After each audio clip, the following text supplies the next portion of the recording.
Goku Narrates presents Namra, the Fifth Dragon. Matapos ang paghirang kay Lester bilang bagong hari ng mga itim na dragon, marami na rin nagbago pero nanatili si Lester na busilak ang puso at kabutihan ang pipiliin. At kapag nasa tama, ipaglalaban niya. Kapag mali, itatama niya. Maaaring hindi pa siya ngayon tinatanggap bilang bagong hari ng mga itim na dragon. Hindi rin umaasa si Lester na kilalanin siya ng mga itim na dragon bilang hari dahil may iba itong tunay na nais sa Sumunea. At habang abala si Lester ay inusisa niya ang kaharian at paano pamunuan pansamantala ang kaharian ng mga itim na dragon. At habang siya ay abala, naisip na kaya ng apat na nangangalaga ng elemento ng kalikasan ang paghanap o paggawa sa mga bagong tagapangalaga. Episode 11, si Lester at ang mga bagong tagapangalaga ng apat na elemento. Sa El Helena. Awol! Shedumanda! Hayop! Deroesteromantre! Munti ka na tayong mabuking. Kahit kailan ka talaga, Awol, sinabihan kitang maging mata ko. Hindi ko sinabi na makihalubilo ka sa kanila. Paumanhin, kabahalan. Hindi na mauulit. Babawi po ako, kabahalan. Mas magiging maingat na po ako. Kumpas langin na lang kaya kita. Tutal may hinala na si Lester tungkol sa'yo, kaya't wala nang saysay ang buhayin ka pa. Patawarin niyo na po ako. Pangako, mag-iingat na po ako. Napakaingay niyong mag-amo. Kung kayo kaya ang pareho kong paslangin, mga Shedumanda, mga hayop. Si Jean-Griff na lang unahin mo. Total, malakas naman daw siya. Shedumanda! Hayop ka! Narinig ko ang iyong sinabing buwisit ka. Etong sayo! Bumuga ng itim na apoy si Jean-Griff. Magtanda ka ng pesting ibon ka! Ah! Kamahalan! Estuvendra! Patawad! Hindi ko po sinasadya! Tandaan mo, kapag nakabalik na ako sa Sumunea, luluhod ang lahat sa akin! Sa Sumunea. Kaysa'y naman maging hari, hindi ba? Nostradamus? Bagay sa'yo maging alipin ko habang buhay. Mababawi ko rin sa iyo ang ninakaw mo sa akin.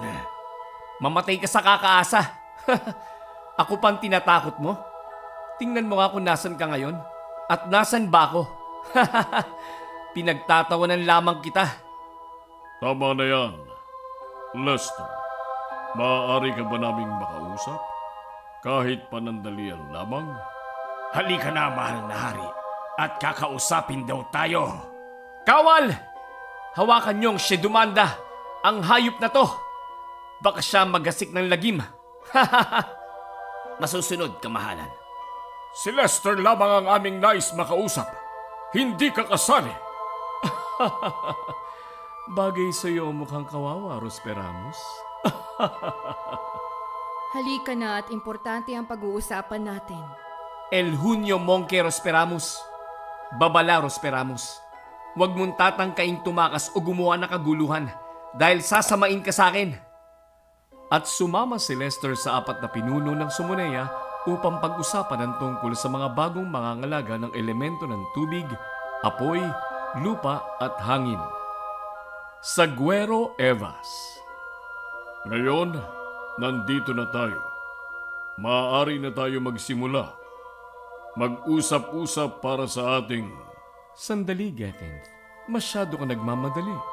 Tandaan mo, maging ang mga pader ay may tenga. Kaya mag-ingat tayo. Lester, ano ang iyong ginagawa? Bakit ka nakatingin sa bintana? Asyana, pabayaan mo muna si Lester nang siya'y makapag-isip sa ating pag-uusapan ngayon. Esuna Rendero. Napakagandang tanawin. Akalain mong may ganitong kagandang tanawin ng mundong ito? Mundong pilit inaangkin, pilit pinag-aagawan. Pero sa huli ba, sinong mananalo? Ang naghahangad makaangat at maging mas makapangyarihan? O ang nagtatanggol sa mundong hindi naman siya gusto? Lester, alam kong nagdadamdam ka pa rin sa amin. Pero hinihingi ko ang iyong kapatawaran sa aming inasal noon. Sana tayo ay magkaisa na upang sugpuin ang kasamaan. Lester, ako ang unang nakabangga mo, pero akin ang pinagsisisihan ng inasal ko. Kaya't patawad, Lester. Tiningnan ni Lester sina Viserion at Sobek. Ano ba naman kayo? May kasunduan na tayo. At isa pa, kinalimutan ko na ang galit ko sa inyo. Pero bakit ang galit ko kay Rosperamus ay hindi ko maiwaglit? Duno Venushka, bakit kaya? O siya, hayaan na natin ang galit ko kay Rosperamus. Ano nga pa na ang ating pag-uusapan? Tumingin sa paligid si Ashana. Kailangan nating makasiguro ng walang nakakahadlang sa atin o nakakarinig. Hayaan niyong akong gumawa ng pananggalang. El Junio Vener! Sa ngalan ng apoy, tubig, lupa, hangin at niebe, bigyan ng pananggalang ang silid na ito. Sa ngalan ng apoy na papaso at susunog sa mga espiya magtatangkang alamin ang mga usapin dito, dinggin mo ako. At sa ngalan ng hangin na mag-aalis ng hininga ng sino mang may masamang balak at maglalabas ng pinag-usapan dito, dinggin mo ako. Sa ngalan ng lupa na lalamon sa nilalang na magpapanggap at magnanais wasakin ng pananggalang, dinggin mo ako. Sa ngalan ng tubig na lulunod sa nilalang o bathalang magnanais makialam sa usapan sa silid na ito, dinggin mo ako. Niebe ng Sumuneya, ikaw ang magpapatibay ng aking pananggalang. At lumiwanag ang buong silid at tila nagkaroon ng kalasagang silid kung saan sila mag-uusap-usap. Nakahanda ka talaga, binata. Estuva el Sumuneya. Magiging magaling kang pinuno ng Sumuneya. Nababasa ko mga iniisip nyo. Tungkol ito sa 4 na bagong tagapangalaga, hindi ba? At nagkaroon ng katahimikan sa silid kung saan sila nag-uusap-usap. At tila nabatid ni Lester ang mga lihim ng 4 na pinuno ng Sumuneya. Wala akong balak magtagal bilang hari ng mga itim na dragon. Si Rosperamus ay aking pinaglalaruan lamang. Nang sa ganun, ay matuto ito sa mga pagkakamali niya. Pero Sobek, Getin, Ashana at Viserion, akala nyo ba may tatago nyo sa akin ang lihim nyong 4? Bago ko pa sinabi sa inyo ang balak ni Rosperamus, ay alam ko lang meron din kayong mga anak. Natiyak kong nakilala ko na ang isa sa kanila sa mundo ng tao. Tama ba? Paano mo nalaman ito? Lester, pagtapat ka sa amin kung sino ka talaga. Dahil iisa lang ang nilalang na nakakaalam ng aming sikreto. At sa palagay ko, Lester, ikaw ay si Siege. Dahil siya lang ang nakakaalam ng sikreto namin. Lester, ikaw nga ba si Siege? Pero anak ka ni Eldas, hindi ba? Sandali, Lester. Totoo bang ikaw si Siege? Magtapat ka sa akin. Hindi. Ako si Lester, anak ni Eldas. Masyadong malawak ang isipan nyo. Pero, oo nga.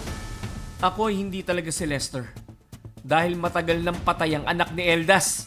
At alam ito ni Eldas. Sa sinabi ni Lester, nagulat ang 4 na pinuno ng Sumuneya. At hindi na napigilan ni Getin na tanungin si Lester kung sino ba talaga ito. Pero sinabi lamang ni Lester, Esu denero avtre. Ibig sabihin ay, ako ang araw at gabi. Ako ang bulan at adlaw na pamilyar sa 4 na hari ng Sumuneya. Pero tinitigan lamang sila ni Lester at sinabing nais niyang makilala ang mga anak nila at tutulungan niya mga ito upang maging bihasa sa labanan at maging matalino para ipagtanggol ang sarili nila. Abangan sa Namra, The Fifth Dragon. Episode 12. Ang 4 na bagong tagapangalaga. May magagawa nga kaya mga bagong tagapangalaga upang pigilan si Rosperamus? Magagawa nga ba ni Lester na turuan sila na maging matapang? At makikilala naman nila kung sino talaga si Lester? To be continued. O mga bata, Kung hindi ka pa nakasubscribe, mag-subscribe na at i-click ang notification bell para updated ka. Hanggang sa muli natin pagkikita, wala munang paalam. Ito ay handog sa inyo ng Goku Narrates!